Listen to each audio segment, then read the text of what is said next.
Seigneur, nous te disons merci. Merci de nous permettre de nous retrouver une fois de plus afin de te louer. Ton nom est un nom glorieux et nous voulons qu'il résonne là où nous sommes.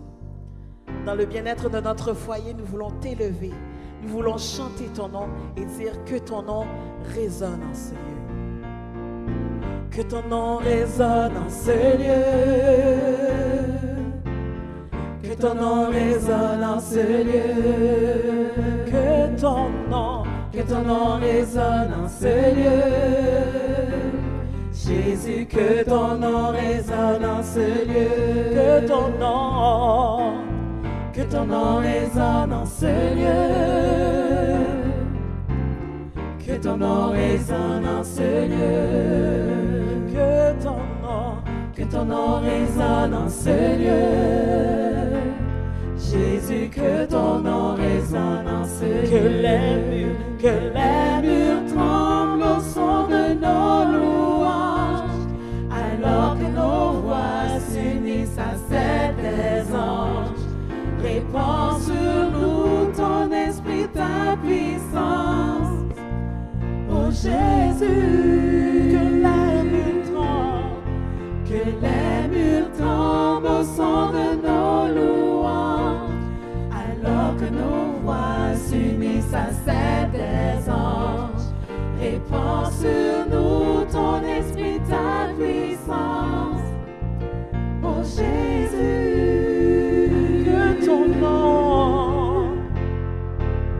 que ton nom résonne en ce lieu. Que ton nom résonne en ce lieu. Que ton nom résonne en ce lieu. Jésus, que ton nom résonne en ce lieu.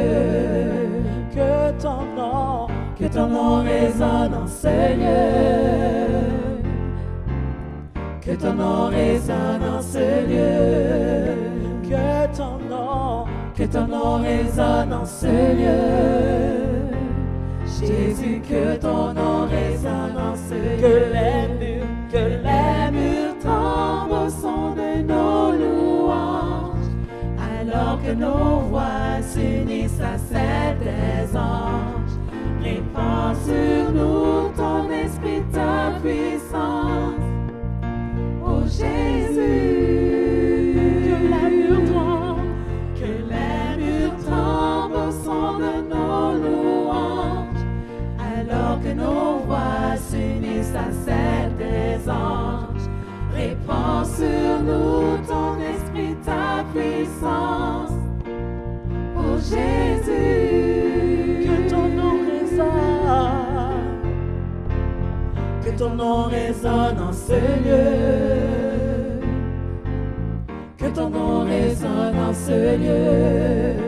Que ton nom résonne en ce lieu. Jésus, que ton nom résonne en ce lieu. Que ton nom résonne en ce lieu. Que ton nom résonne en ce lieu. Que ton nom résonne en ce lieu. Jésus, que ton nom résonne en ce lieu. Oui, Seigneur, nous voulons que ton nom résonne ce matin, qu'il puisse résonner en ce lieu ce matin, Seigneur. Que tu puisses venir toucher toute personne qui est connectée, Seigneur, ce matin. Seigneur, nous te remettons déjà d'avance ce culte entre les mains. Que chaque personne qui soit là puisse être touchée d'une manière ou d'une autre, Seigneur. Nous voulons que tu puisses résonner dans nos cœurs, résonner dans notre maison, Papa. Oui, nous voulons que ton nom résonne. Aucun autre nom ne résonne dans nos demeures, Seigneur. Seigneur, tu es le roi de gloire, le Seigneur tout-puissant, et nous voulons élever ton nom, Seigneur. Nous voulons aussi te dire merci d'avance pour toutes les interventions qui auront lieu durant ce culte, Seigneur.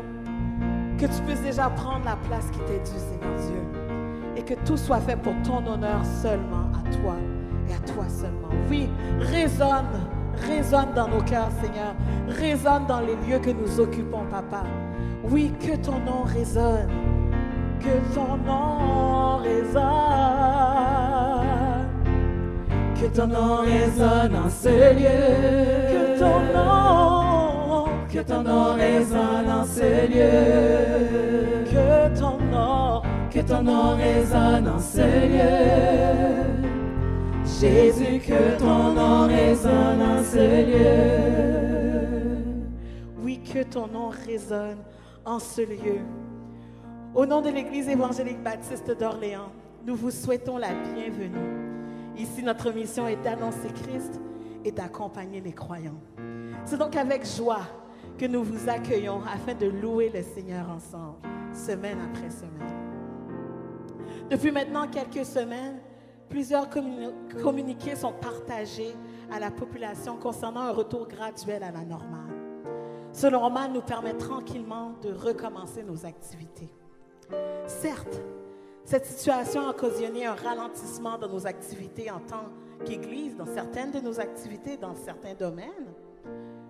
Peut-être même que certains d'entre vous sont devenus tièdes, voire même froids dans leur relation avec le Seigneur. D'un autre côté, peut-être que d'autres ont renoué avec Dieu, car le temps s'était arrêté.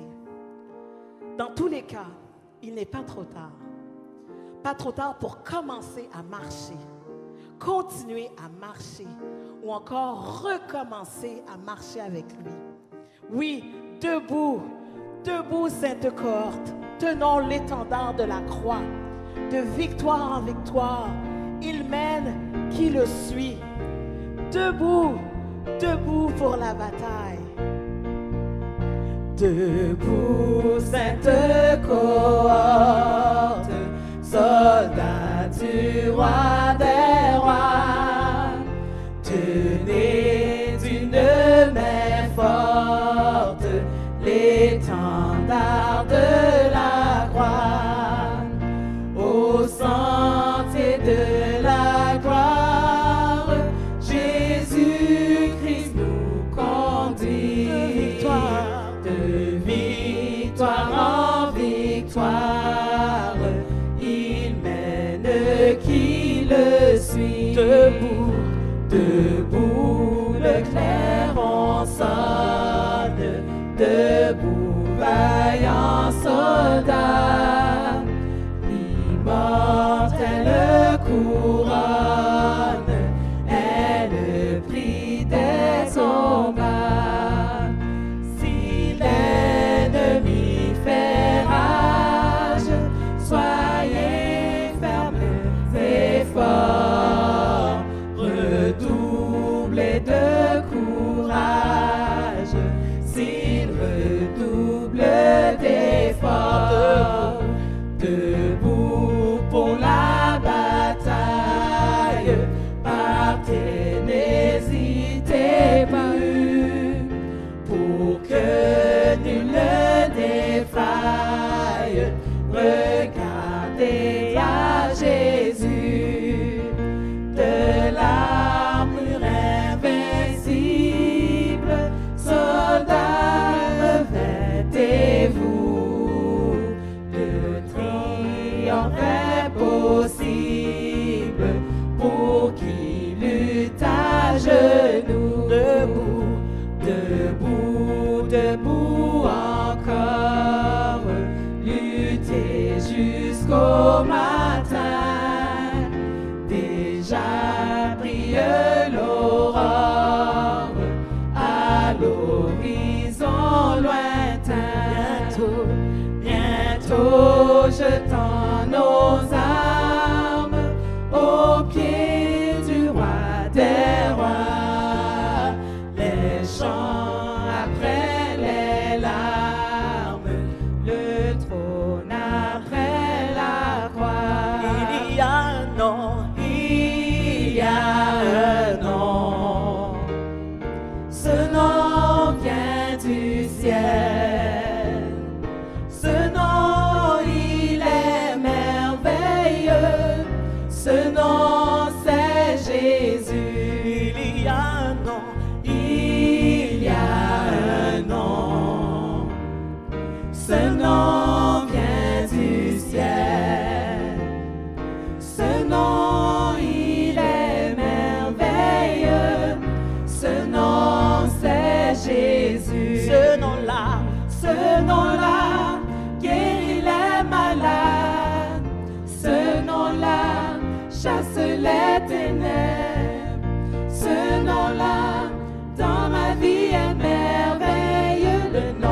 Jésus est plus fort que tout. Ce nom-là guérit les malades.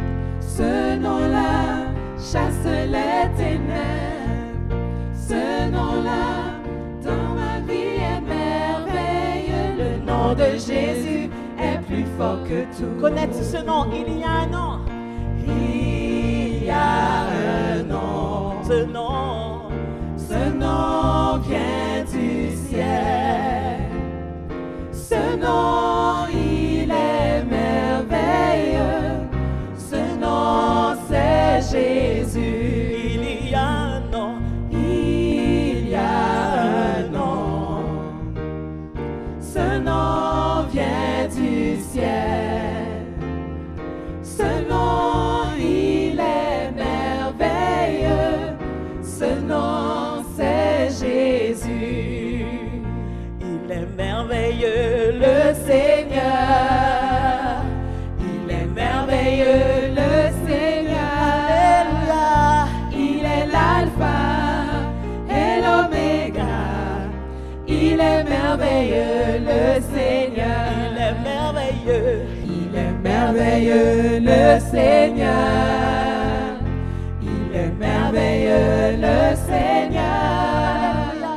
Il est l'alpha et l'oméga. Il est merveilleux, le Seigneur. Il est tout puissant. Il est tout puissant, le Seigneur. Il est tout puissant. Il est tout puissant, le Seigneur. Alléluia. Il est l'alpha et l'oméga. Il est tout puissant, le Seigneur. Il est mon refuge. Il est mon refuge, le Seigneur. Il est mon refuge. Il est mon refuge, le Seigneur. Alléluia.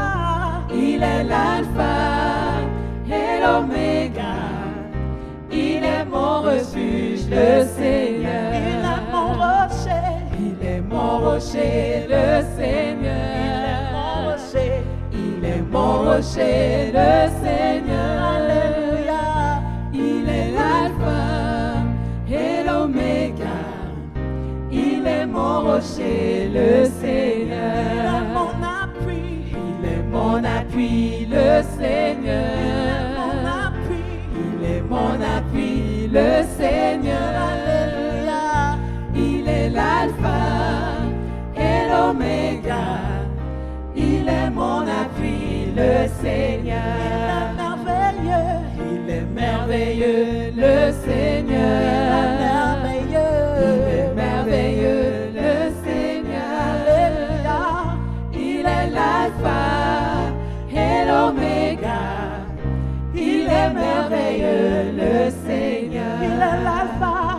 Il est l'alpha et l'oméga. Il est merveilleux, le Seigneur. Oui, il est merveilleux, notre Seigneur. Il est l'alpha, l'oméga. Il est merveilleux, notre Seigneur. Et on a dit, on a chanté plutôt, on veut que son nom résonne en ce lieu. Et vous êtes au courant que ces derniers temps, en Haïti, la situation n'était pas la plus belle. Il y a eu des événements tristes qui se sont passés. Et on dit qu'Haïti, on veut que son nom continue et résonne plus fort. Parce que ce pays, oui, il est fort, mais tellement accablé par tellement de choses qui arrivent. Et on veut garder le peuple en prière. On a des frères et des sœurs là-bas qui sont en train de souffrir avec toute l'insécurité qui se passe. Et on ne peut passer sous silence tout ce qui se passe. Et on veut vraiment que le nom du Seigneur, que le nom de Dieu résonne en ce lieu. Que la situation puisse venir à changer s'il le faut. Et on veut vraiment unir nos cœurs, prier pour nos frères et nos sœurs qui sont là-bas, prier pour ce peuple qui est accablé par cette situation politique qui se passe en ce moment. Donc chantons, que ton nom, Seigneur, résonne. Que ton nom résonne en ce lieu. Que ton nom résonne en ce lieu. Que ton nom résonne en ce lieu. Jésus, que ton nom résonne en ce lieu. Que ton nom résonne en ce lieu. que ton nom résonne en ce lieu. Que ton nom résonne en ce lieu. Jésus, que ton nom résonne en ce lieu. Que les murs tremblent au son de nos louanges, alors que nos voix s'unissent à celle des anges. Répands sur nous ton esprit, ta puissance. Oh Jésus, que les murs tremblent au son de nos louanges, alors que nos voix s'unissent à celle des anges. Répands sur nous ton esprit, ta puissance. Oh Jésus, que ton nom résonne, que ton nom résonne en ce lieu. Que ton nom résonne en ce lieu. Que ton nom résonne en ce lieu. Jésus, que ton nom résonne en ce lieu. Que ton nom résonne en ce lieu. Que ton nom résonne en ce lieu. Oh, que ton nom résonne en ce lieu. Jésus, que ton nom résonne en ce lieu. Que les murs tremblent au son de nos louanges, alors que nos voix s'unissent à celle des anges. Répands sur nous ton esprit, ta puissance. Oh Jésus, que les murs tremblent au son de nos louanges, alors que nos voix s'unissent à celle des anges. Répands sur nous ton esprit, ta puissance. Oh Jésus, Jésus, nous chantons ton nom. Jésus, nous chantons ton nom en ce lieu. Oui, nous invoquons ton nom en ce lieu. Oui, nous te proclamons roi en ce lieu. Tu es Seigneur des seigneurs en ce lieu. Jésus, nous chantons ton nom en ce lieu. Oui, nous invoquons ton nom en ce lieu. Oui, nous te proclamons roi en ce lieu. Tu es Seigneur des seigneurs en ce lieu. Jésus, nous chantons ton nom en ce lieu. Oui, nous invoquons ton nom en ce lieu. Oui, nous te proclamons roi en ce lieu. Tu es Seigneur des seigneurs. Que les murs tremblent au son de nos louanges, alors que nos voix s'unissent à celle des anges. Répands sur nous ton esprit, ta puissance. Oh Jésus, que les murs tremblent au son de nos louanges, alors que nos voix s'unissent à celle des anges. Répands sur nous ton esprit, ta puissance. Oh Jésus, que ton nom résonne, que ton nom résonne en ce lieu. Que ton nom résonne en ce lieu. Que ton nom résonne en ce lieu. Jésus, que ton nom résonne en ce lieu. Que ton nom résonne en ce lieu. Que ton nom résonne en ce lieu. Que ton nom résonne en ce lieu. Jésus, que ton nom résonne en ce lieu. El Shaddai, El Shaddai, El Elyon Adonai, d'Ajonas tu es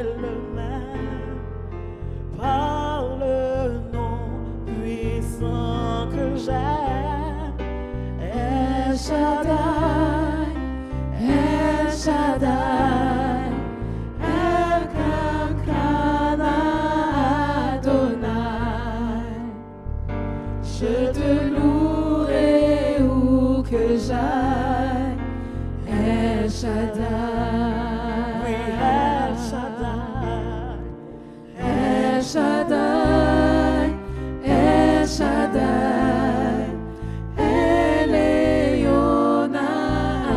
Adonai, Dajanas, tu es le même, par le nom puissant que j'aime. El Shaddai, El Shaddai, Elkanah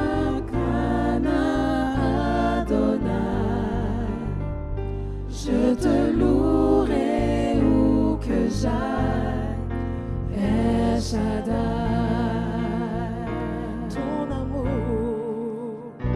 Ton amour et ta bonté pour Abraham ont tout changé. La puissance de ta main dans la mer fit un chemin à ceux que l'on méprisait. Tu accordes à tes bienfaits. Par ta grandeur, tu les as libérés. Oui, El Shaddai, El Shaddai, El Shaddai, Eliona Adonai. Dajanas, tu es le même, par le nom puissant que j'aime. El Shaddai, El Shaddai, Elkanah Adonai. Je te louerai où que j'aille, El Shaddai. Les années l'ont bien montré, Christ est venu en son temps. Parmi ces gens aveuglés que tu as pourtant aimé, ta parole, ton divin plan, pour eux n'était que du vent. Tu avais tout accompli pour ton Fils donnant sa vie. El Shaddai, El Shaddai, El Shaddai, Eliona Adonai. Dajanas, tu es le même, par le nom puissant que j'aime. El Shaddai, El Shaddai, Elkanah Adonai. Je te louerai où que j'aille, El Shaddai. Je te louerai, je te louerai où que j'aille, El Shaddai. Je te louerai, je te louerai où que j'aille, El Shaddai. Oui, je te louerai où que j'aille, El Shaddai. Que les lieux que mes pieds foulent puissent être bénis, Papa. Nous savons déjà que tu as tout gagné pour nous. Et nous reconnaissons que tu peux tout pour nous et que rien ne t'est impossible. Seigneur, nous sommes devant toi. Fais-nous voir ta gloire. Je reconnais que tu peux tout et que rien ne t'est impossible. Je reconnais que tu peux tout et que rien ne t'est impossible. Je reconnais que tu peux tu peux tout et que rien ne t'est impossible. Oui, je reconnais que tu peux tout et que rien ne t'est impossible. Seigneur, fais-moi voir. Seigneur, fais-moi voir ta gloire. Seigneur, fais-moi voir ta gloire. Seigneur, fais-moi voir ta gloire. Seigneur, fais-moi voir ta gloire. Je reconnais que tu peux tout et que rien ne t'est impossible. Je reconnais que tu peux tout et que rien ne t'est impossible. Seigneur, fais-moi voir ta gloire. Seigneur, fais-moi voir ta gloire. Seigneur, fais-moi voir ta gloire. Seigneur, fais-moi voir ta gloire. Seigneur, fais-moi voir ta gloire. Seigneur, fais-moi voir ta gloire. Seigneur, fais-moi voir ta gloire. Seigneur, fais-moi voir ta gloire.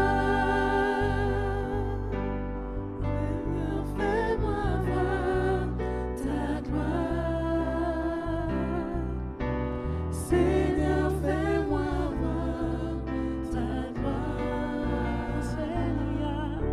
Seigneur, fais-moi voir ta gloire. Seigneur, fais-moi voir ta gloire. Oui, Seigneur, nous voici encore une fois devant ta sainte face. Te dire merci, Papa. Tu es le Dieu de gloire. Tu es le Dieu élevé. Tu es le Dieu qui a le contrôle sur tout, Seigneur. Dans nos souffrances, dans nos doutes éternels, toi, tu ne changes pas, tu es Dieu.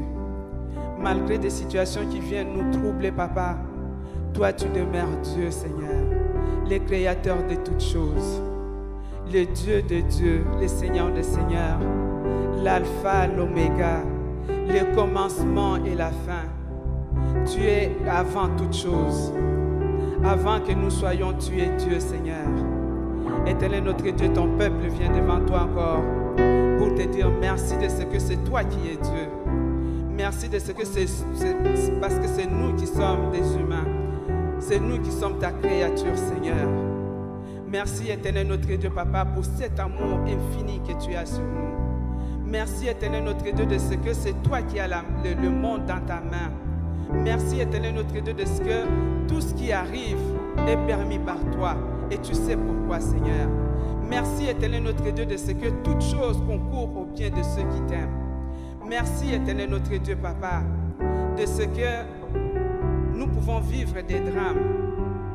Nous pouvons vivre des situations que nous ne pouvons pas contrôler. Mais toi, Éternel notre Dieu, qui permet ces situations-là, tu nous donnes toujours des moyens pour en sortir. Et sortir de là victorieux. Sortir de là plus fort encore. Sortir de là plus persévérant, Seigneur. Éternel notre Dieu, Papa, merci. Tu nous dis dans ta parole de te rendre des actions de grâce en toutes circonstances. Nous te disons merci, Seigneur Jésus, pour tout ce qui arrive. Nous te disons merci pour tout ce qui est arrivé en Haïti et qui arrive encore aujourd'hui. Nous te disons merci, Seigneur, pour tout ce qui arrive au Congo et qui continue à arriver encore. Nous Nous te disons merci, éternel notre Dieu, pour tout ce qui arrive dans le monde. Nous voyons que le monde tremble, le monde est ébranlé. Ça va mal, éternel. Mais Seigneur Jésus, Papa, si nous tenons encore, c'est parce que nous savons que toi, tu es Dieu.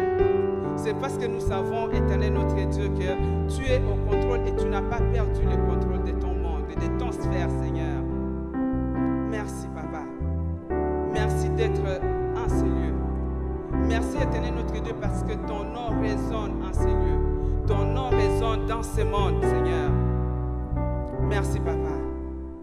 Merci, éternel notre Dieu, de ce qu'en ce moment, tu as un regard sur nous. Merci, éternel notre Dieu, de ce qu'en ce moment, tu es encore en train de nous parler. Merci, éternel notre Dieu, parce qu'en ce moment, tu es en train de nous encourager. Nous ne voulons pas avoir le regard sur tout ce qui se passe, mais tu attires nos regards vers toi, sur la croix, là où tout a été accompli. Oui, Seigneur, tout a été accompli sur cette croix. Tout, absolument tout. Il n'y a rien qui n'a pas été accompli. Et c'est pour ça que nous pouvons encore dire que malgré tout, la joie du Seigneur sera toujours notre force.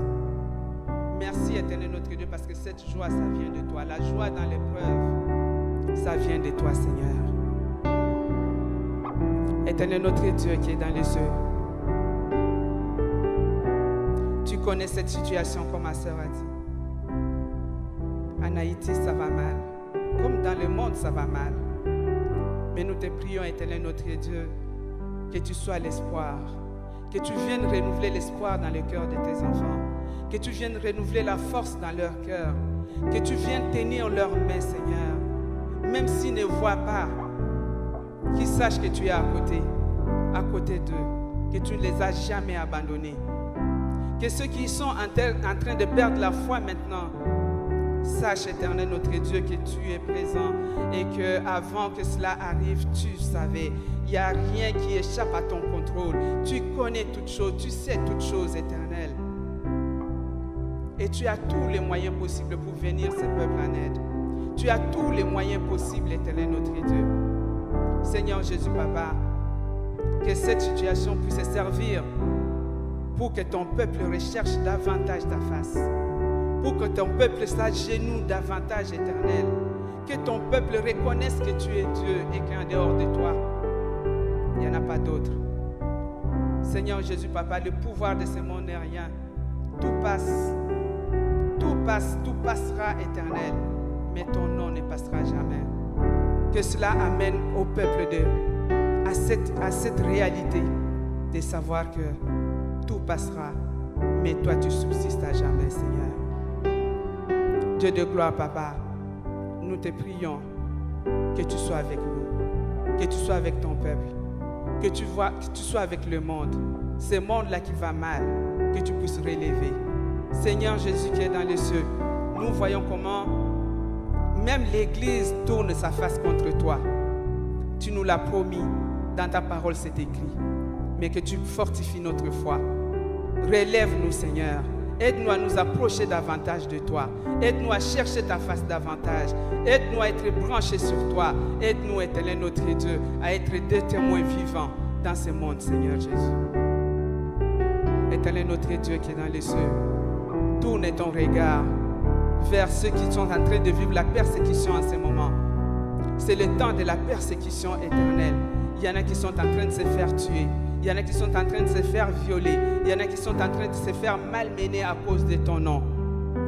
Éternel Papa, que tu soutiennes leur foi, que tu fortifies leur foi, que tu touches le cœur de ces agresseurs, de ces persécuteurs, éternel notre Dieu.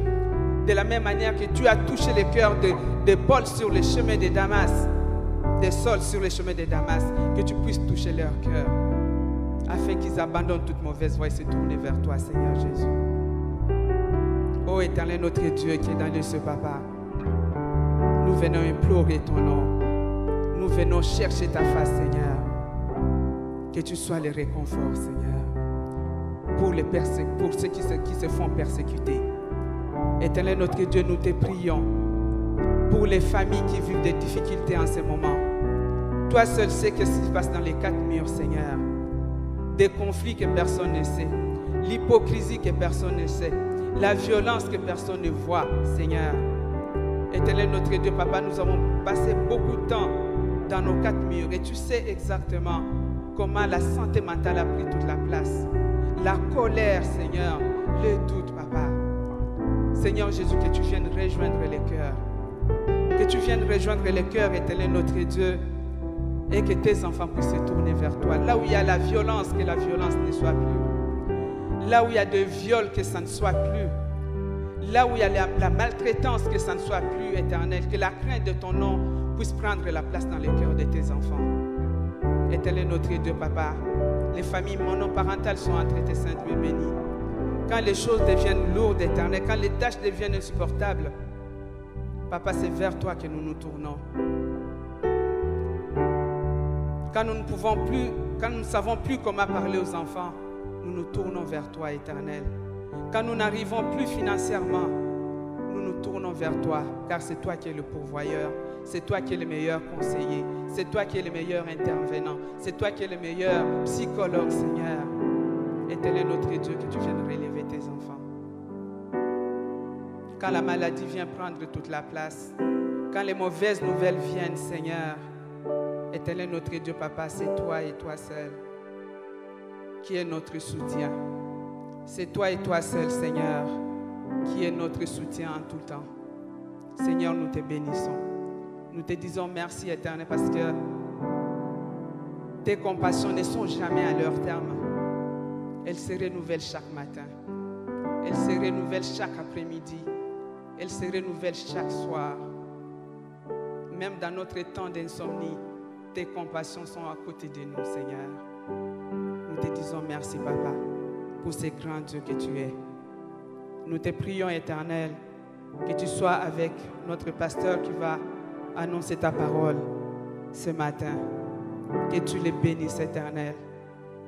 Que tu lui parles encore, Éternel notre Dieu. Que sa parole, la parole que tu mettras dans sa bouche, puisse résonner fort dans nos cœurs, dans notre fort intérieur, afin que cette parole nous attire à toi, Seigneur Jésus. Oui, Seigneur Jésus, nous comptons sur toi.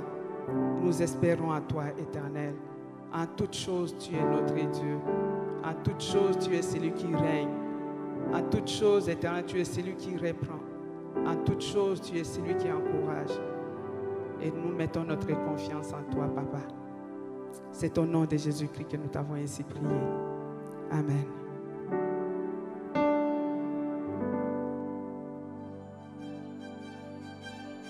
Les annonces de l'Église évangélique baptiste d'Orléans. Allez est beau, notre mission est d'annoncer Christ et d'accompagner les croyants. Les études bibliques du mercredi sur Zoom en relâche cet été. Elles reprendront en septembre 2021. N'oubliez pas de continuer à contribuer au bien-être financier de l'Église en faisant parvenir vos dîmes et offrandes via l'option de votre choix. Interac, PayPal ou par la poste. Grand retour en présentiel en septembre 2021. Cela se fera selon les règles établies par le gouvernement provincial. Des détails seront à venir à travers des courriels. Notons que les versets à mémoriser et à méditer pour l'année 2021 à l'Ébo se trouvent dans le livre de Lamentation 3, les versets 21 et 22. Prions les uns pour les autres. Que le Seigneur continue de vous bénir. Bonne semaine dans le nom de Jésus.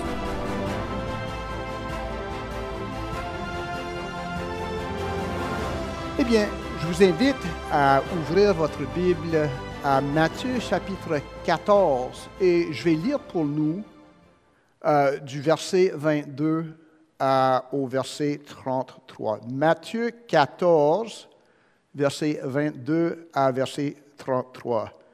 Bien qu'il fasse beau ce matin, ensoleillé, on promet d'avoir une autre journée assez chaude. On va visiter dans la Bible une journée où ce qui ne faisait pas tellement beau, mais Jésus était au milieu de la tempête. Je commence à lire à partir du verset 22. « Écoutons la parole de Dieu. Aussitôt après, Jésus obligea les disciples à monter dans la barque et à passer avant lui de l'autre côté pendant qu'il renverrait la foule. Quand il l'eut renvoyé, il monta sur la montagne pour prier à l'écart, et comme le soir était venu, il était là, seul.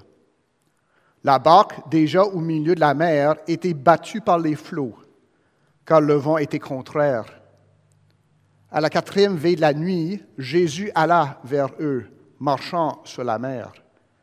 Quand les disciples le virent marcher sur la mer, ils furent troublés et dirent « C'est un fantôme !» Et, dans leur frayeur, ils poussèrent des cris.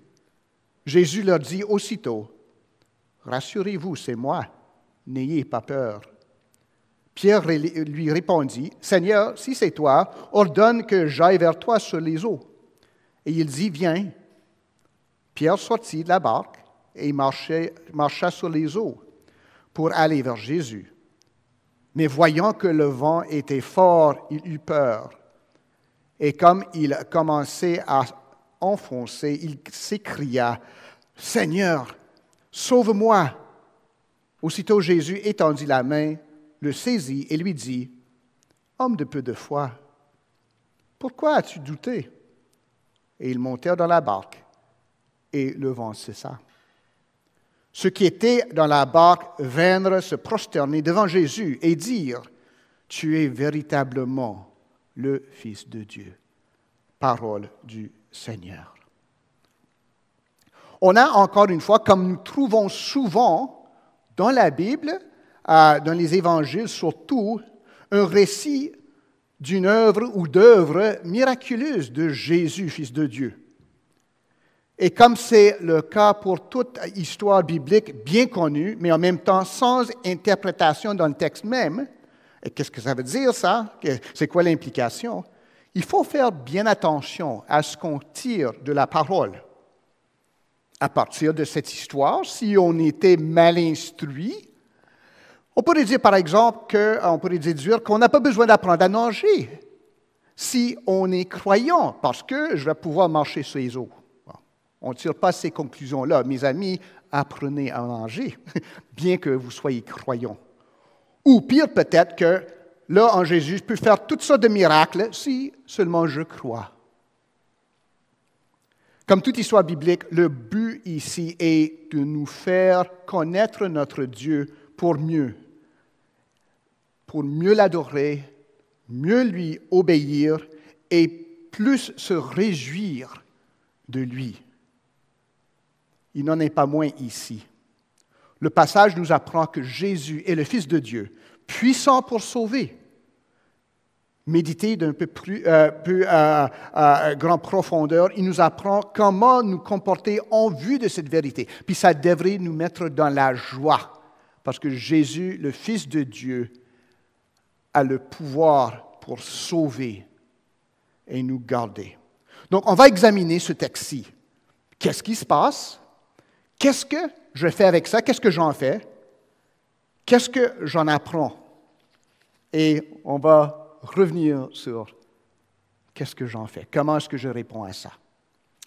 D'abord, qu'est-ce qui se passe? Il faut toujours, lorsqu'on s'approche d'un texte biblique, se demander qu'est-ce qui est écrit là-dedans, qu'est-ce qui se passe? Parce que la Bible, ce n'est pas un livre spirituel comme tel, mais ça raconte l'histoire de Dieu, les actes et les paroles de Dieu dans l'histoire, dans le monde. Un Dieu qui est loin, qui n'agit pas dans notre monde, c'est un Dieu qui nous sert à rien, puis ce Dieu-là n'existe pas.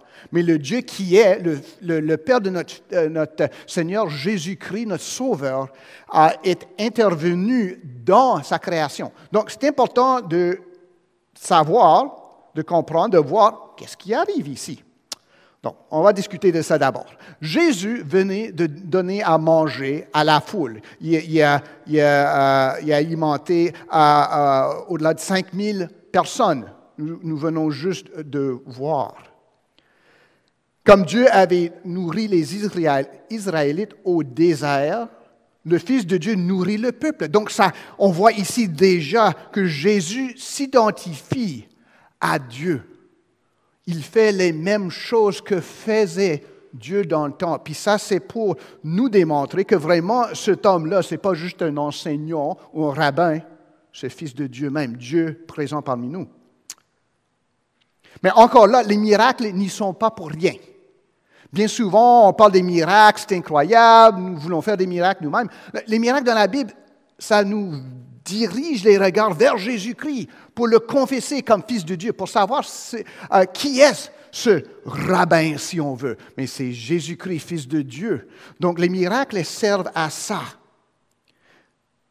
Mais nous voyons ici que Jean 6 et 15 nous fournit un peu plus d'informations. La foule cherchait à faire de Jésus le roi. Il disait, OK, c'est magnifique, il fait toutes sortes de miracles, ça va être notre roi, il va rejeter les Romains, là, il va nous rendre le pouvoir, on va revenir comme dans le temps de David. Mais Jésus ne va pas être le genre de roi qu'il voulait. Bien des fois, il n'est pas le genre de roi que nous voulons, mais il est néanmoins un roi. Il ne va pas être obligé à se conformer au plan des hommes, à vos plans non plus. Ce que vous voulez bien souvent, ça ne s'accorde pas à ce que Dieu veut en lui-même et pour vous en Jésus-Christ aussi. Donc on voit que c'est un roi, mais ce n'est pas un roi ordinaire, là. Et comme dit la Bible, Jésus ne se fiait pas aux hommes, il les connaissait. Mais il ne pouvait pas garantir la même chose pour les disciples. Donc il les envoie. On sait bien ce que peut faire une foule déchaînée. Ça peut changer du monde ordinaire de bon sens en criminel. Et ici, ça pourrait changer des disciples de Jésus-Christ en petits potentats, du monde qui veulent avoir un roi parmi eux. Donc, il a décidé de les envoyer, les faire fuir à cette situation. Il les envoie pour qu'ils ne soient pas emportés par cette vague d'émotions ici. Donc, les disciples traversent le lac. C'est la mer de Galilée ici, lorsqu'on parle du lac, là. Ils traversent en bateau. Jésus, quant à lui, il se met à l'écart pour prier. Mais le trajet va mal. Après au moins 6 heures, on parle du 4e veille de la nuit, ça veut dire entre 3 heures et 6 heures du matin. Puis si vous êtes déjà début, après une longue journée, vous savez que ça ne va pas bien rendu à cette heure-là du matin. J'espère que ce matin, vous avez pu dormir mieux que ça. En tout cas, mais ça fait au moins 6 heures qu'ils ramaient, qu'ils essaient de se rendre à l'autre bord, puis ça n'avançait pas. Ils n'arrivaient pas à gagner l'autre bord et le vent augmente. Et Jésus les rencontre, marchant sur la surface de l'eau. Les disciples, d'abord effrayés, qui ne le seraient pas, en pleine nuit, là, on voit quelqu'un qui était censé, l'autre bord, là, qui est en train de s'approcher à pied sur la mer, là, puis c'était pas gelé comme ici au Canada l'hiver, là. C'était de l'eau. Ils étaient effrayés d'abord, mais ils sont rassurés par sa voix. La voix de Jésus, Dieu qui parle d'une manière pour nous rassurer, pour nous donner du réconfort où ce qu'il n'y en a pas. Puis ça donne, avec sa présence, du réconfort aux disciples. Ils étaient toujours dans le vent, les vagues montaient, mais quand même, ils reconnaissaient que c'était Jésus. Ils étaient rassurés. Pierre même a fait pour le rejoindre sur l'eau. Mais il commence à fondre. Jésus le tient. Ils retournent ensemble au bateau. Et les vents sont rendus paisibles. Donc, c'est ça ce qu'on vient de rencontrer. Une autre chose importante. À la fin, les disciples, ayant vu ça, confessent Jésus-Christ comme Fils de Dieu. Tu es véritablement le Fils de Dieu. Puis en fin de compte, si on ne retient rien d'autre de la prédication, même de l'histoire, de ce récit, de cet événement, rappelons-nous, Jésus est véritablement le Fils de Dieu. C'est ça que si on peut confesser ça d'un esprit libéré, la parole aurait fait son travail. Donc, en tout cas, c'est ça qui s'est passé. La question maintenant, c'est qu'est-ce que je fais avec ça? Après ça, on va voir qu'est-ce que je devrais apprendre de ça dans la vie. Mais qu'est-ce que je fais avec ça? C'est quoi la réponse?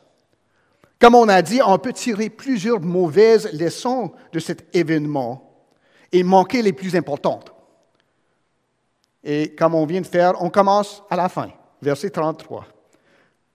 Avec les disciples, voyons ce qu'a fait Jésus, nous le confessons Fils de Dieu et nous l'adorons.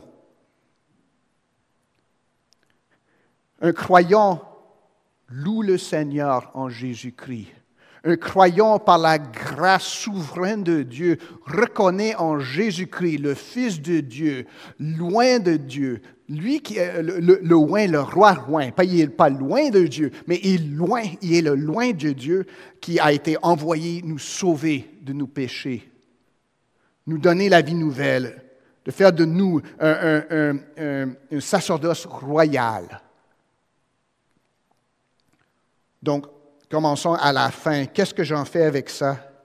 Je confesse Jésus-Christ. Il n'y a pas moyen de contre, je vais vivre une bonne vie, je vais mener une bonne vie, ou je vais aller à l'église à chaque semaine, mais qu'on va rouvrir, je vais être là en première rangée ici. Non.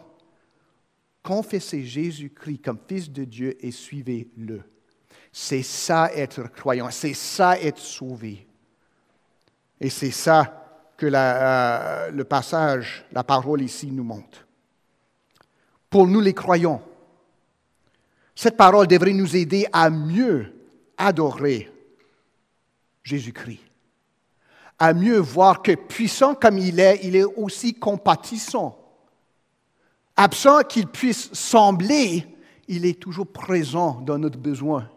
Il n'est pas là pour nous castiguer, pour nous critiquer, il est là pour nous sauver. Il est là pour nous tenir par la main. Mais cette parole devrait nous aider à mieux aider Jésus, à être plus éblouis par la puissance et la miséricorde de Jésus-Christ, Fils de Dieu. La parole devrait faire ça, ce n'est pas juste un paquet d'informations. Oh, Jésus a marché sur les eaux. Ou Pierre même, il a marché sur les eaux, puis toutes ces choses-là. C'est intéressant, c'est important. Ça fait partie de ce que Jésus a fait. Mais le plus important, c'est que ça nous amène à la louange et à l'obéissance à Jésus-Christ, Fils de Dieu. À être rassuré de sa présence dans la tempête et par sa capacité et sa volonté à nous sauver. Qu'on puisse voir Jésus dans la tempête, notre tempête, puis crier à lui, pas dans la crainte, mais savoir qui est là. Pour les non-croyants, par exemple, pour ceux d'entre vous, peut-être vous écoutez ce matin et vous ne connaissez pas Jésus-Christ. Vous le connaissez comme, je ne sais pas, un personnage religieux qui est important, puis maman parle de lui peut-être, ou papy a toujours parlé de lui. C'est pas assez ça. Il faut l'adorer avec lui. Mais faisant face avec ça, si vous ne croyez pas encore en Jésus-Christ, vous devez vous poser des questions. Je ne parle pas du monde qui sont paresseux, qui, whatever, là, je mets ça sur la pancarte devant l'Église. Non. Si vous êtes du monde intelligent, posez-vous des questions. Qu'est-ce que ça fait ici dans le texte? Est-ce que c'est un conte de fées? Si oui, là, Jésus-Christ, sa Bible, l'Église, ça ne vaut pas la peine d'y faire attention. Mais si c'est vrai, comment est-ce que je ne peux pas faire face à Jésus? Moi, je me suis toujours demandé, comment est-ce que quelqu'un pourrait entendre ça et dire, bon, voyons, je ne sais pas, c'est beau. Non, il faut se poser des questions. Est-ce vrai? Si c'est vrai, pourquoi est-ce que Jésus a fait ça? C'est qui a fait ça? Comment ça se fait que Jésus parle de la façon qu'il parle? D'un moment, c'était évident, il réclame être fils de Dieu. L'autre moment, il se distancie. C'est comme le roi qui va régner malgré nous. Il faut que moi, je m'approche de Jésus. Ce n'est pas que Jésus s'approche de moi. Il m'appelle à m'approcher de lui de sa façon. Vous devriez vous poser cette question-là si vous n'êtes pas encore croyant. Qu'est-ce que ça fait là-dedans? Comment est-ce qu'un homme puisse marcher sur les eaux? Comment est-ce qu'un homme puisse venir en aide des autres, de donner aux autres à marcher sur les eaux? Comment est-ce qu'un homme peut donner à manger à 5000 personnes? Puis dis-moi pas là, c'est juste des mythes religieux, parce que ça existe en même temps avec la prédication, l'enseignement éthique de Jésus-Christ. Soyez pas paresseux, posez-vous des questions. Si vous n'êtes pas croyant, essayez de savoir pourquoi est-ce que tant de monde suit ce Jésus-Christ. Si c'est faux, c'est pas faux, c'est vrai. Pour nous les croyants, ayons lu ça. Comment est-ce que je peux présenter Jésus comme simple sauveur spirituel? Lui qui me donne la paix intérieure de l'âme le dimanche matin. Il est bien plus que ça. C'est comme essayer de stationner votre grosse bagnole dans une enveloppe. Ça ne marche pas, ça ne fit pas. Jésus ne fit pas dans mes conceptions à moi. Ce n'est pas juste une figure religieuse ou spirituelle. C'est le Fils de Dieu, celui par qui et pour qui a été créé tout le cosmos. Puis là, il vient dans son cosmos. C'est pour ça qu'il peut marcher sur l'eau, parce que c'est lui qui l'a créé. Je ne peux pas le nommer juste comme, tu sais, moi j'aime Jésus, vous pouvez faire ce que vous voulez. Il est la réalité lui-même, dans le chair, Jésus-Christ. Comment est-ce que je peux voir la foi comme juste une façon de bien vivre? Ça ne l'est pas. Soit Jésus est roi, et maître et créateur, ou soit c'est un menteur, puis il ne vaut pas le temps vraiment d'y faire attention. On ne peut pas soit avoir les deux en même temps. Si Jésus fait, il est ce qu'il se présente, d'être là-dedans, là, il faut que je tombe sur mes genoux, puis que je l'adore, puis en même temps que je le présente comme ça. Pas comme un choix religieux de style de vie, mais comme la vie et l'être et le clé de l'univers, Jésus-Christ. Ce n'est pas juste un bon exemple. Puis nous qui sommes croyants, nous ne pouvons pas juste présenter Jésus comme celui que j'imite. On devrait imiter Jésus-Christ, marcher selon Jésus-Christ. On suit Jésus-Christ comme disciple de Jésus-Christ. Mais il n'est pas tout simplement ça. Moi, j'ai eu de bons enseignants, là. J'ai été à l'école secondaire Lisgar Collegiate, là, ici, lorsque je grandissais à Ottawa. Puis j'ai eu de bons enseignants. Mais j'en ai pas eu d'enseignants qui ont nourri de foule. Je n'ai pas eu d'enseignants qui ont marché sur les eaux. Ils ont calmé aucune tempête. Jésus-Christ, si. Lui, c'est l'enseignant qui est Dieu lui-même. En lui, je dois mettre toute préconception de côté, ouvrir ma Bible, puis louer et suivre celui qui me parle à travers les pages des Saintes Écritures, inspirées par le Saint-Esprit de Dieu. À lui, je dois céder mon tout. Donc, encore une fois, si vous manque de temps, vous pouvez quitter maintenant. Non, du tout. Mais c'est ça, hein? C'est ça la vie d'un croyant, c'est ça la vie, si on veut, qui a du sens. C'est suivre celui qui a calmé les eaux. Le suivre comme roi et sauveur et comme centre de toute la vie, comme centre de ma vie. Je dois le confesser. Véritablement, Jésus, tu es Fils de Dieu. Mais si nous procédons un peu plus loin, on a vu qu'est-ce qui s'est passé, on a vu comment je dois réagir, et non, croyons, je n'ai pas fini avec vous non plus. Il y a de quoi à faire, il y a du travail à faire, mais avant ça, qu'est-ce que j'apprends de tout ça? Qu'est-ce que j'apprends de ce qui s'est passé ici pour que je vive une vie qui est digne de Jésus-Christ, qui est digne du nom de croyant? Ben d'abord, puis j'ai plusieurs points. Cette valeur, j'avais pas comme un tableau blanc ici pour écrire là-dessus, mais c'est correct, et vous ne pourriez pas le lire anyway, donc c'est mieux que je ne l'ai pas. D'abord, la vie chrétienne n'est pas juste une vie spirituelle. Bien souvent, on parle comme ça. Le dimanche matin, je suis ici, ou je suis devant l'ordi, là, puis je suis là, je chante, je loue le Seigneur, j'adore, là. Puis c'est fini. Puis je prie de temps en temps parce que ça me donne la paix. Mais tu sais, comme je vis à un niveau spirituel, mais dans la vie, je vis comme je veux. Hein? C'est comme dimanche, je donne ça au Seigneur, le restant de la semaine, ça m'appartient à moi. Mais ce n'est pas ça du tout ici. La vie chrétienne, c'est l'obéissance et l'effort par la grâce. C'est la réponse qui est animée par la grâce de Dieu en Jésus-Christ. Puis nous le voyons ici. Les disciples n'étaient pas juste des disciples spiritueux, si on veut, de Jésus-Christ. Il les a dit, les a commandés de traverser la mer, la mer de Galilée.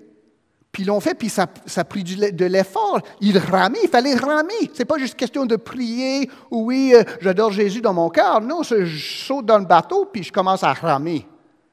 Celui qui a divisé la mer Rouge aurait pu diviser cette mer de Galilée, aurait pu leur donner un passage, mais il ne voulait pas.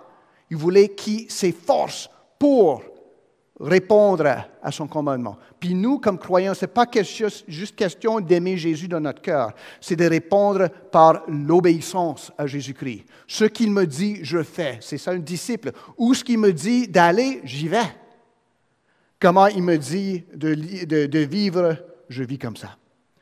Donc, la vie chrétienne, ce n'est pas juste spirituel. Deuxièmement, la vie chrétienne est parfois difficile. Bien souvent, il y a comment est-ce qu'on le dit? En français, on appelle ça un mensonge. Que si je suis croyant, je ne vais pas avoir de problème. Voyons donc là, Jésus que nous suivons, si vous êtes croyant, il s'est fait crucifier. Pensez-vous qu'il y avait des problèmes? Il a fini sa vie avant de la résurrection, seul sur la croix, entouré de 2 voleurs. Ses amis l'avaient abandonné. Un de ses amis l'avait trahi. Puis vous me dites que si vous avez la foi, rien de mauvais va vous arriver. Bon, pensez-y les amis. La vie chrétienne est parfois difficile. Pour chaque pierre, il y a une douzaine de disciples, d'autres qui ont à lutter quotidiennement, avançant lentement, avec difficulté dans la foi. Et il y aura des tempêtes. Et même Pierre, plein de foi, peut se trouver sur le point de noyer s'il détourne les regards de Jésus. La vie chrétienne est parfois difficile.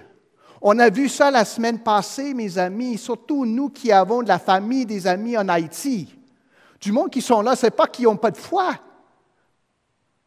Ce n'est pas qu'on est des meilleurs chrétiens qu'eux ici parce qu'on n'a pas les troupes qu'ils ont là-bas. Ou en République de Congo. Ou en Cameroun. Non, c'est parfois la vie obéissante et difficile. Puis nous voyons ici les disciples qui ramaient, ce n'est pas par manque de foi. C'est difficile des fois. Jésus a choisi de ne pas nous enlever de nos difficultés, mais nous former par nos difficultés, comme le Père a formé le Fils pour être notre Rédempteur. Apprenons par l'obéissance à travers des difficultés. Donc, la vie chrétienne n'est pas juste spirituelle, la vie chrétienne n'est pas juste facile, c'est parfois difficile. Ne perdez pas espoir lorsque ça vous arrive. Bien souvent, quelqu'un a dit, lorsque vous attirez du flak, ça veut dire qu'il y a des canons anti-aériens. Lorsque vous attirez le flak, le bombardement, c'est parce que vous êtes au-dessus de la cible. L'obéissance, c'est parfois difficile. Aussi, troisièmement, la vie chrétienne comporte des angoisses. Bien souvent, on dit, oh, il n'y a rien qui m'ébranle parce que je suis en Jésus. Ça devrait peut-être optimalement être le cas, mais ça va arriver même aux sœurs, aux frères qui sont fidèles, qui vont éprouver des angoisses. C'est pour ça qu'on trouve tellement souvent des lettres de Jésus-Christ lui-même, « N'ayez pas peur, ne craignez pas, c'est moi ». Puis il dit ici, c'est moi, ça, c'est pas OK, il y a quelqu'un qui va vous aider. Il dit, c'est moi, dans la crainte, dans la difficulté, c'est qui s'est présent? C'est Jésus-Christ. Il dit, c'est moi, ego eimi, autre, mais c'est la même façon que Dieu s'identifie dans l'Ancien Testament, qu'on trouve tellement souvent dans l'Évangile de Jean. Ego eimi, c'est moi, je suis ici, n'ayez pas peur, je ne suis pas un fantôme, je suis ici pour vous sauver. Donc, la vie chrétienne aussi comporte des angoisses. Perdez pas espoir lorsque vous êtes angoissé. Ce que vous faites, vous tournez les regards vers Jésus-Christ. C'est moi. N'ayez pas peur. Ça ne veut pas dire que tout va bien aller. Ça veut dire, par exemple, vous allez passer à travers ça avec Jésus, pas tout seul, puis vous allez arriver à la destination que Jésus a pour vous. Quatrièmement, je pense qu'on est rendu là. La vie chrétienne n'est pas juste spirituelle, c'est parfois difficile, ça comporte occasionnellement des angoisses. Quatrièmement, la vie chrétienne nous appelle de quitter notre zone de confort. Alors, c'est une expression, notre zone de confort. Je ne sais pas où c'est ce zone de confort, mais nous en avons beaucoup. Nous ne voulons pas nous déplacer parce que ça va faire mal. Même si c'est correct, je suis mieux où je suis là. Vraiment, voir Jésus va nous attirer à le suivre. Nous ne pouvons pas rester là où nous sommes. Une façon, puis il y en a plusieurs, de reconnaître si vous êtes dans la foi. D'abord, c'est est-ce que j'aime Jésus? Qu'est-ce que je pense de Jésus? Comment est-ce que Dieu va m'accepter? Si c'est autrement que par Jésus-Christ, j'ai un problème, mes amis. Mais l'autre question à nous demander, est-ce que j'ai changé depuis que j'ai rencontré Jésus-Christ, Fils de Dieu? Est-ce que j'ai quitté les choses que je devais quitter, même des bonnes choses de temps en temps? Est-ce que j'ai suivi celui qui est le berger et le gardien de notre âme, de nos âmes? Voir Jésus, pour de vrai, va nous attirer à le suivre, peu importe les obstacles. Et avancer exige qu'on le suive. On quitte là où on était, pas pour aller n'importe où, mais pour suivre Jésus-Christ. Puis ce que j'aime dire, même si je suis vieux, puis j'ai pas plein de poils grises, elles sont blanches, mais je vais dire qu'elles sont grises. Pour les jeunes, il n'y a rien comme être disciple de Jésus-Christ. Il n'y a rien. Vous ne savez pas qu'est-ce que la vie va vous donner. Parce que la vie, c'est Jésus-Christ. Lorsque je me donne à Jésus-Christ, les portes s'ouvrent, des portes se ferment, mais c'est jamais dole. Mais il faut se déplacer. Lorsque Jésus se déplace, je vais avec. Pierre commence à couler lorsqu'il regarde autour de lui et non à Jésus. Mais nous, là, la vie chrétienne nous appelle à quitter pour suivre Jésus-Christ. N'ayez pas peur de le faire. Faites sûr que c'est Jésus qui vous appelle. Je ne vous dis pas, quittez votre emploi puis allez devenir, je ne sais pas trop quoi, un surfeur, là, parce que le pasteur l'a dit. Non, le pasteur ne l'a pas dit. Ce que le pasteur a dit, c'est suivez Jésus-Christ. Suivez-le, puis vous allez trouver la vie. Ça ne va jamais manquer de challenge, de choses intéressantes, du monde intéressant, des occasions intéressantes. Suivez Jésus-Christ. Parce que Jésus nous appelle à quitter là où on est. Soit-elle le bord de l'eau, soit-elle dans la barque pour le suivre.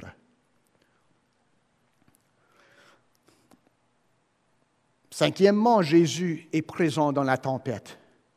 Puis ça, bien souvent, c'est difficile de voir. Les disciples ne le voyaient pas, Puis c'est ça qui arrive lorsqu'on avance sur nos propres efforts. J'insiste toujours qu'il faut faire des efforts, il faut entreprendre des démarches. Ce n'est pas question juste d'attendre à ce que Jésus va faire quelque chose pour moi. J'essaie, par la prière, par l'exemple des autres, par les conseils, de cerner c'est quoi la vie de ce que Jésus voudrait que je fasse dans une telle situation, puis j'avance, je fais des choses. Ce bâtiment-là n'a pas été bâti juste par la pierre, là. Ça a pris des efforts, de l'effort, ça a pris de l'argent, de l'implication des gens. Mais il faut se forcer. Mais Jésus est présent dans la tempête et il faut le trouver dans la tempête. Bien souvent, lorsqu'on tombe dans la tempête, dans la panique, on voit plus clair. Les disciples, ils pensaient voir un fantôme, mais c'était Jésus.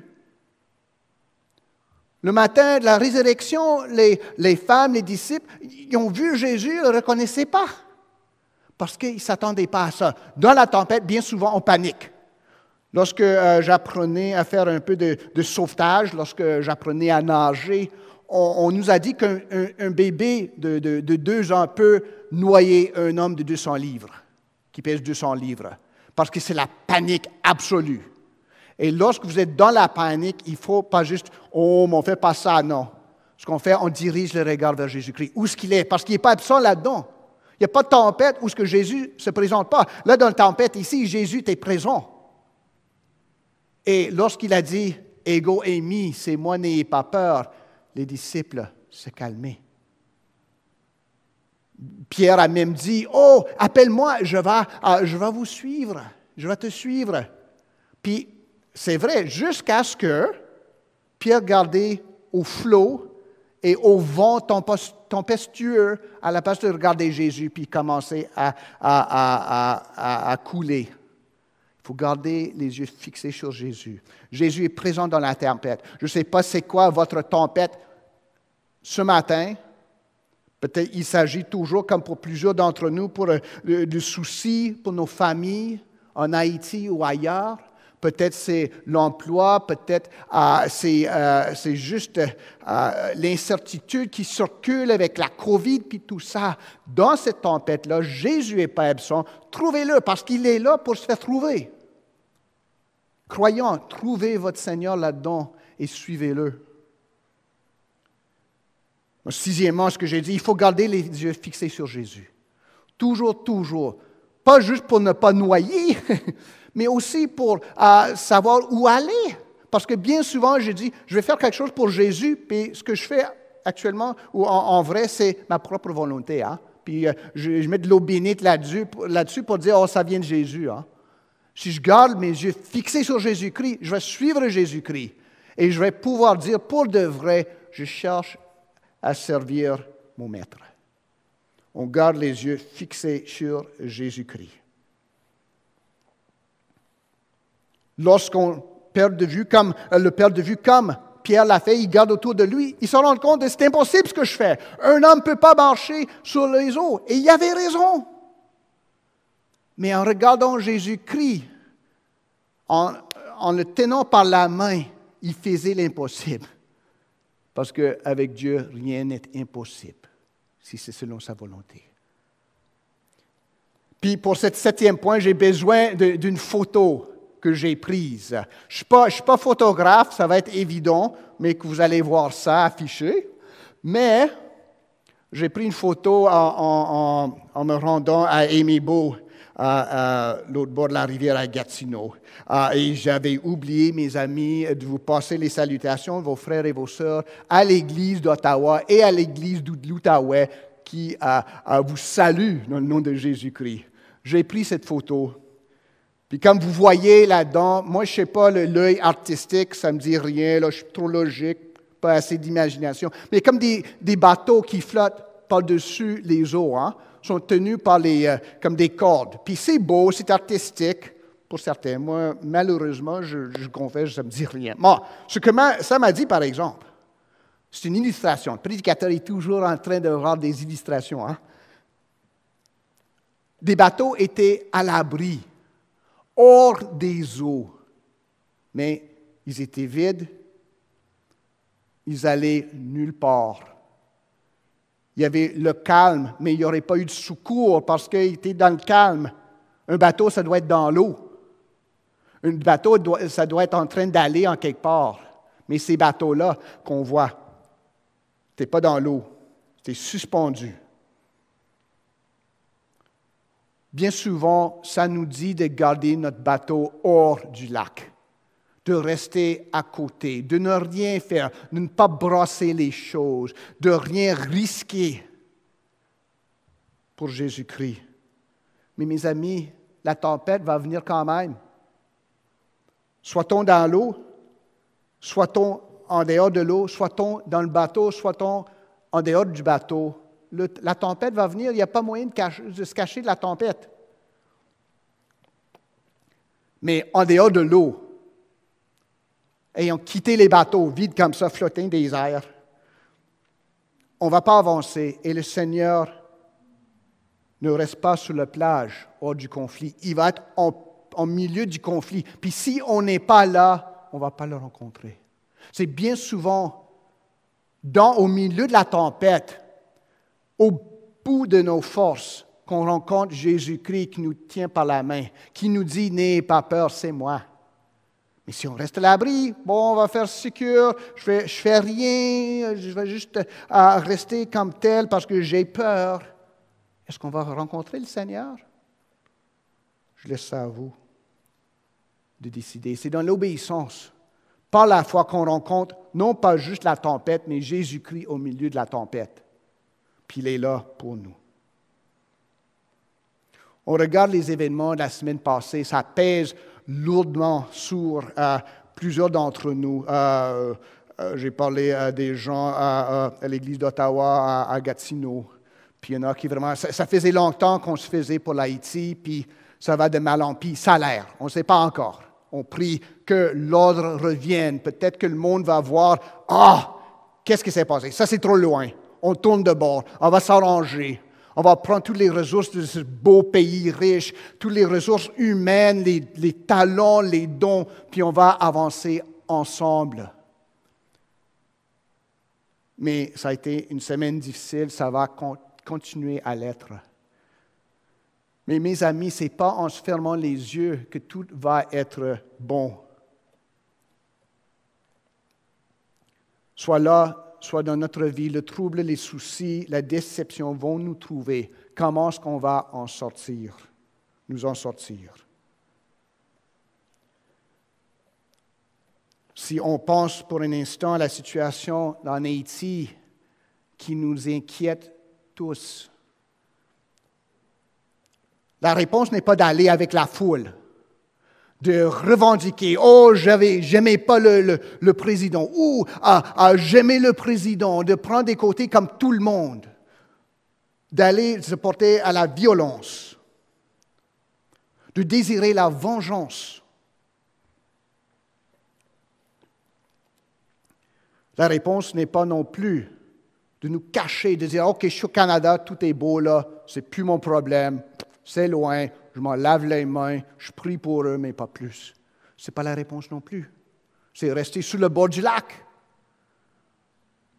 Ce n'est pas non plus juste nous donner à la prière. Les trois sont essentiels. Il faut de l'action, il faut de la prière en même temps. Mais comme nous avons vu avec Jésus et les disciples ont embarqué dans le bateau, puis ils ont ramé, ils ont avancé contre les flots et la tempête. Jésus n'est pas resté. Après la prière, il est allé chercher les siens. Jésus priait, puis il avançait. Les disciples écoutaient Jésus, puis ils ramaient. Pierre se fiait à Jésus, puis il marchait. Jésus s'est fait condamner injustement et s'est fait crucifier. Mais à la place de revendiquer, d'injurier, de retourner des injures pour les injures, il obéissait au Père. Il s'est donné au Père, qui est le juste juge. Dans les troubles, les tempêtes de la vie, et inclut la tempête peut-être centrale pour nous cette semaine en Haïti, on ne se cache pas. On cherche des façons à aider. Comment faire? Si c'est envoyer de l'argent à notre famille, si c'est peut-être porter l'attention à notre gouvernement ici au Canada pour dire il faut enfin faire quelque chose, pas juste envoyer du monde, se promener là-bas puis revenir. Peut-être mettre de la pression avec du respect. On rame, puis on compte que Jésus nous rencontre au milieu de la tempête. Et nous prions pour la paix d'Haïti. Nous prions que le Seigneur puisse faire quelque chose de miraculeux, que d'ici des années, on va dire, qu'est-ce qui s'est passé là? Une île en désordre, puis tout d'un coup, la paix, on voit un peu la prospérité, le monde qui commence à travailler ensemble. Donc, nous prions, mais nous agissons aussi. Puis c'est en milieu de ça, soit-il pour l'Haïti, soit-il pour la prochaine crise qui va à nous rencontrer, Jésus va être en plein milieu de là, puis il peut calmer n'importe quelle tempête. Que nous nous fions à celui qui a ressuscité notre Seigneur. Que nous suivons celui qui nous appelle à embarquer dans le bateau, voire à le suivre sur l'eau, à la croix, au tombeau et à la vie éternelle. Que nous soyons poussés, dirigés par l'Esprit qui en souffle le voile de notre barque pour arriver là où il nous veut. Allons dans la barque, où Jésus va être avec nous et découvrons ce qu'il va faire dans la tempête et ce qu'il va nous appeler à faire. Je n'ai pas fini. Je vous ai dit que j'allais revenir à qu'est-ce que j'en fais. Donc, on fait un recul un peu. Qu'est-ce que je fais avec ça? Au cœur de l'Évangile est le fait que Dieu a pris chair et a demeuré parmi les hommes. Il a mis sa tente parmi les hommes, si on veut le traduire un peu plus littéralement. Et ce Jésus, Fils de Dieu, en qui Dieu a pris chair, a fait des prodiges. Le plus grand était la résurrection du séjour des morts. Marcher sur les eaux, c'est rien comparé à revenir de la mort. Mais le Père, par le Saint-Esprit, a ressuscité le Fils de Dieu, Jésus-Christ. Les miracles ont démontré le pouvoir de Jésus-Christ, Fils de Dieu. La résurrection a démontré son pouvoir sur le péché pour nous, sur la mort pour nous, sur le diable pour nous. S'il a marché sur les eaux envers nous, à la croix, il s'est livré pour nous qui croyons en Jésus-Christ. Comme a dit l'apôtre Paul, celui qui n'a point épargné son propre Fils, mais qui l'a livré pour nous tous, comment ne nous donnerait-il pas toutes choses avec lui?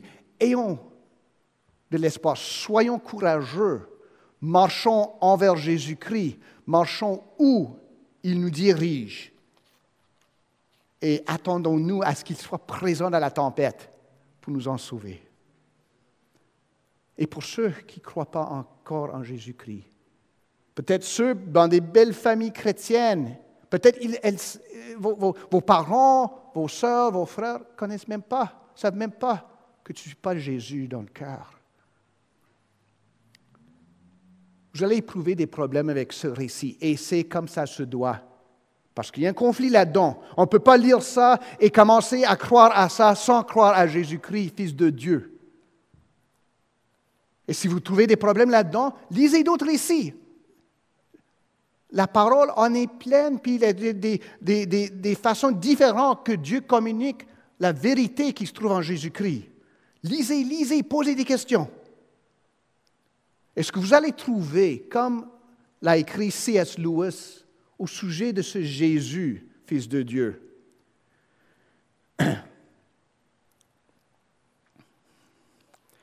Il a dit ceci, un homme qui n'était que simple homme, disant, ou si on veut faisant, ce que Jésus a dit, ne serait pas un bon enseignant éthique. Laisse faire ces idées-là que Jésus est un bon enseignant, un bon exemple. S'il était un simple homme, il serait ou un fou, comme l'homme qui prétend être un œuf bouilli, ou le diable lui-même. Il faut choisir. On peut pas avoir Jésus comme bonhomme, comme une figure religieuse, parce que c'est un menteur s'il n'est pas Fils de Dieu. Il faut choisir. Soit ce Jésus fut et demeure le Fils de Dieu, ou il était fou ou le diable. Il n'y a pas d'autre choix. Jésus ne voulait pas nous en donner, et il ne vous en donne pas ce matin. Décidez-vous. Et si vous n'êtes pas sur le point de vous décider, vous rendre à Jésus-Christ, posez des questions, soyez honnête avec vous-même. Et tournez-vous vers lui, embarquez et trouvez la vie en lui. Que Dieu vous soit en aide, que Dieu nous soit en aide. Amen. Prions ensemble. Ô Père céleste, toi qui as envoyé ton Fils unique Jésus-Christ, par qui et pour qui et en qui tu as créé tout ce qu'il soit. Par ton Saint-Esprit, donne-nous la foi, donne-nous la confiance, donne-nous l'obéissance de suivre celui qui a marché sur les eaux, celui qui a marché vers la croix, celui qui a été enterré, celui qui s'est ressuscité, celui qui est monté à ta droite, celui qui va un jour revenir. Donne-nous la foi de croire et de suivre ce Fils de Dieu, de sonder les profondeurs de son amour, d'être choqué par la miséricorde de son salut, d'être changé afin que nous marchions en le suivant et en l'honorant. Nous prions encore une fois aujourd'hui, Père, surtout pour le pays d'Haïti, pour nos sœurs et nos frères qui sont effrayés, qui peut-être ont perdu de contact avec la famille là-bas, qui ne savent pas ce que va donner les prochains jours. Nous ne le savons pas non plus, mais toi, Père, tu le sais. Donne-leur la paix et motive-nous à prier et à s'exprimer pour le bien-être de ce peuple et pour tout peuple opprimé. Nous prions tout ceci au nom du Père et du Fils et du Saint-Esprit. Amen. Et je vous demande chez vous de vous lever. C'est une tradition que nous avons dans nos églises à Ottawa et Gatineau, de vous lever pour recevoir la bénédiction. Que la paix de Dieu, qui surpasse toute intelligence, nous garde cœur et âme en Jésus-Christ, Fils de Dieu, et que la grâce de Jésus-Christ, l'amour de Dieu le Père et la communion fraternelle du Saint-Esprit soient avec nous et parmi nous aujourd'hui et toujours. Allons, suivons le Fils de Dieu. Bon dimanche.